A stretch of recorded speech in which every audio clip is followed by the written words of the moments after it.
Hello fight fans and welcome back to a new video. So, finally the UFC is back and they are back with a very good fight card with the interim lightweight title fight and the bantamweight title fight.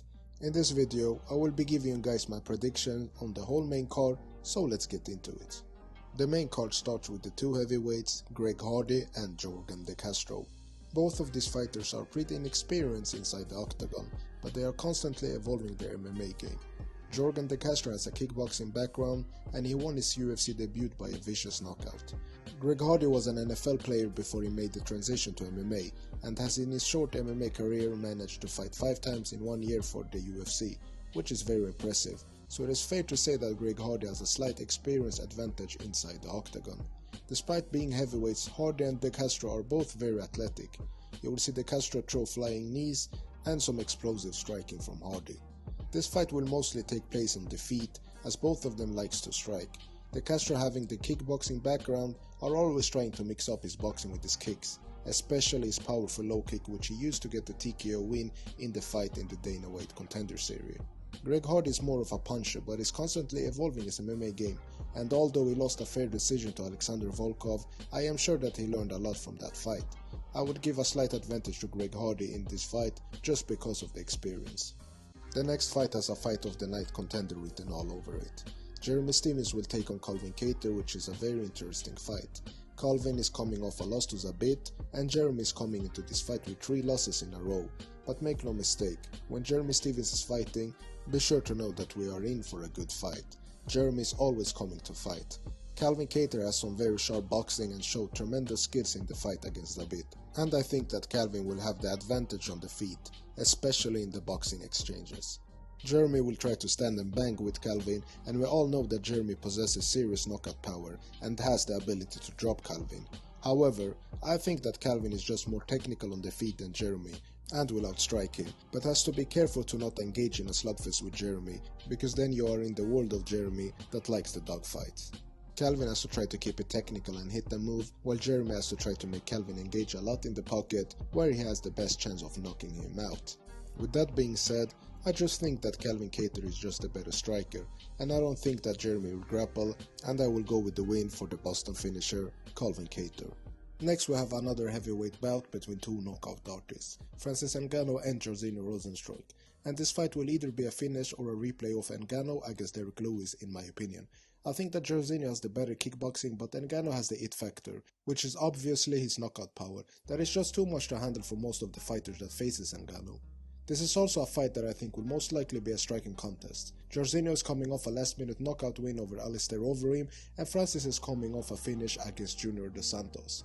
I think the key to beat both Francis and Jairzinho is to keep a good distance to avoid their power and mix it up with a lot of wrestling and top control with ground and pound and submission attempts, especially in the early rounds, to be able to take the explosiveness and the power of both Francis and Jairzinho.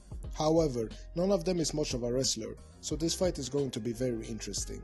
I think that Jairzinho is the better and more all-round as a striker, while Francis is more of a boxer that wants to set up his power shots and need only one shot to close the contest. However, Jairzinho has some serious power too, and both of them are aware of this, so it might be a more cautious and strategic fight from both of their sides. With that being said, I think that Francis might get a finish, and if not, then I feel that he will lose a decision because the kickboxing of Jairzinho is better, and this fight will most likely be a striking contest.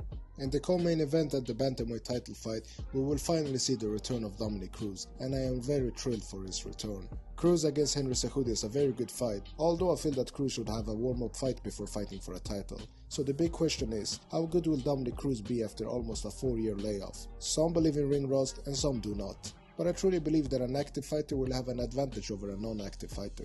Cejudo has really impressed in his last couple of fights, and although he is an Olympic wrestler, his striking is very impressive.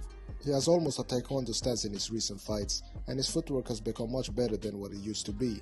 But when speaking about footwork, there's no one better than Dominick Cruz. His ability to hit and not get hit is something every martial artist should study. This fight is very hard to predict because of the fact that Cruz has been out for so long and has had many injuries.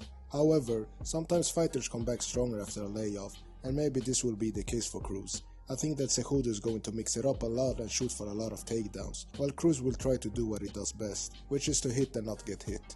I think the ring rust will play a factor, and the fact that Cejudo has had 5 fights since Cruz fought against Cody Garbrandt will give Cejudo a big advantage. This fight is for me personally the hardest one to predict, but I think that Henry Cejudo might get the win.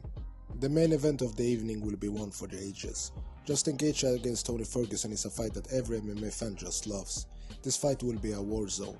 Tony and Justin do not really believe in defense, and both of them will have a high output during the fight. The winner of this fight will probably be next in line for a title fight against Khabib, so be sure to see the best Justin and Tony. I think this fight will have it all: blood, crazy exchanges, high level scrambles, and tremendous heart from both of the fighters. Justin is the fighter that I feel has the most power, but Tony is a workhorse that will be in the face of his opponent for 25 minutes and will even become better and better for every round. When the fight starts, I think we will see an aggressive Justin Gaethje that will bring the fight to Tony Ferguson.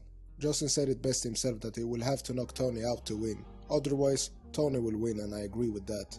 Justin will have to be aggressive and mix the striking to the legs, body, in order to set up the knockout strike to the head. And there are openings against Tony because he tends to leave his chin open. However, Tony has a very strong chin and he has never been knocked out before. Tony, on the other hand, will probably be more cautious during the first round, and then slowly increase his output until he smothers Justin and then eventually look for a finish. Tony has, in my opinion, the better striking and for sure the better cardio, and Justin tends to gas out during the later rounds, where he has been finished twice and that might happen again. However, in the last couple of fights, Justin has fought a more technical fight and has been more aware of his aggressive style that can put him in danger. Tony has to keep doing what he does best, which is to keep a high pace with a high output, and then slowly break Justin, but the spirit of Justin is hard to break, which is why this fight is even more interesting. With that being said, I think the lightweight interim title will once again go to El Cucuy Tony Ferguson. I hope you guys enjoyed this video. Be sure to smash the like button and subscribe for more content. Until next time.